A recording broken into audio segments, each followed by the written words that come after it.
కోట గారు 4 దశాబ్దాల ఒక ప్రయాణం సినిమాలో. నేను తెలుగు ఇండస్ట్రీకి వచ్చే ముందు బెంగళూరు నుంచి ఆయన సినిమాలు చూసేవాడిని. ఆయన తీక్ష్ణత, ఆయన ఇంటెన్సిటీ చాలా ఇన్ఫ్లుయెన్స్ చేసింది. ఆ తర్వాత వచ్చి 2-3 దశాబ్దాలుగా ఆయనతో పనిచేసిన అనుభవం ఎన్నో సినిమాలు. చాలా విశిష్టమైన వ్యక్తి, అందరికి నచ్చడు. ఎందుకంటే నాకు తెలిసి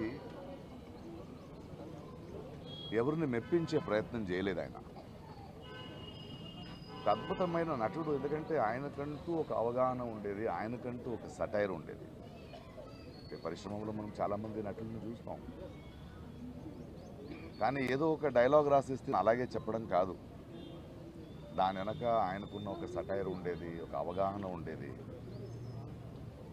ఆయనది ఒక ప్రెజెన్స్ నాకు చాలా నచ్చేది. ఆయన ఎవరిని వదిలిపెట్టడు. ఎలాంటి మనిషి అంటే, అనయ్య అంబేద్కర్ అనే సినిమా రిలీజ్ అయ్యింది, ఎందుకో జనాలు చూడట్లేదు అంటే, ఏం లేదు ప్రకాష్, అది ముందు అంబేద్కర్ ఒక కటౌట్ పెట్టారు, ఆయన అక్కడెక్కడో చేయి చూపిస్తుంటే అక్కడ వెళ్ళిపోయారు.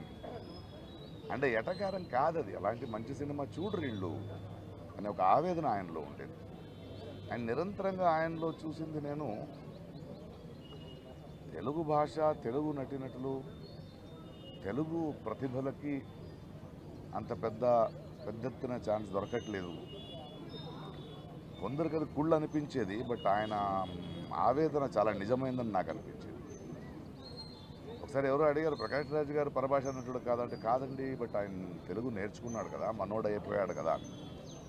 ఆయనకు అదొకటి ఉండేది, ఎందుకంటే నా భాషని తప్పుగా ఎవరో పలకిస్తారు, అనవసరంగా మన అవకాశాలను తీసుకెళ్ళిపోతారు అనేది చాలా నచ్చింది. ఆయనది సెటర్లు నా మీద కూడా వేసేవాడు ఆయన. నేను చాలా హ్యాపీగా దాన్ని తీసుకునేవాడిని, ఎందుకంటే ఆ పెద్దరికం, ఎవరి గురించి అయినా ముక్కుసూటిగా కమెంట్ మాడొచ్చును చేసే చనువు ఆయనకి సంపాదించుకున్న వ్యక్తి.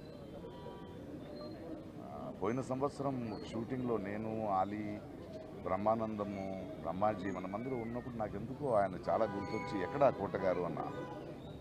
లేదు, ఈ మధ్య ఆయనకు ఒంట్లో బాగాలేదు, కొన్ని రోజులు సినిమా చేయట్లేదంటే నేను ఫోన్ చేశాను, ఏం చేస్తున్నాం? ప్రకాష్ చెప్పు. అలా కాదు, ఒంట్లో బాగాలేదన్నారు, షూటింగ్ లేదన్నారు, ఇంట్లో ఏం చేస్తున్నారు, బండి పంపిస్తాను రండి అన్నారు. ప్రొడక్షన్ నుంచి బండి పంపించాను, ఆయన వచ్చారు.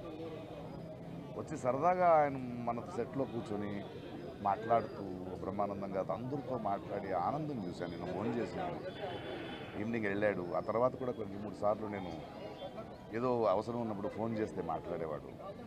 చాలా అద్భుతమైన నటుడు, తెలుగు సినిమా, తెలుగు జాతి గర్వించదగ్గ ఒక కళాకారుడు.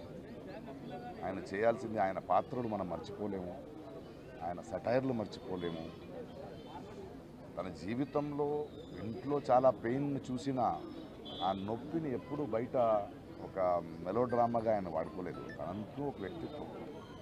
అలాంటి వ్యక్తులు నాకు చాలా ఇష్టం, ఎందుకంటే అజాత శత్రువుగా అందరికీ నచ్చే బ్రతకడం కన్నా నేను ముక్కుసూటిగా మాట్లాడతాను, ఎవరైనా పట్టించుకోను అనే ఒక వ్యక్తిత్వం ఉంది కదా, అది చాలా అరుదు. అలాంటి ఒక అద్భుతమైన వ్యక్తి, అద్భుతమైన కళాకారుడు. Will going to miss him. But ఆయన మన తెలుగు పరిశ్రమకి, ప్రేక్షకులకి ఇచ్చిన అద్భుతమైన పాత్రలు, ఆ మూలంగా ఆయన చేసిన పనులు, ఆయన చెప్పిన కథలు ఎప్పుడూ గుర్తుంటాయి. థ్యాంక్ యూ కోట గారు for everything. We love you. Thanks.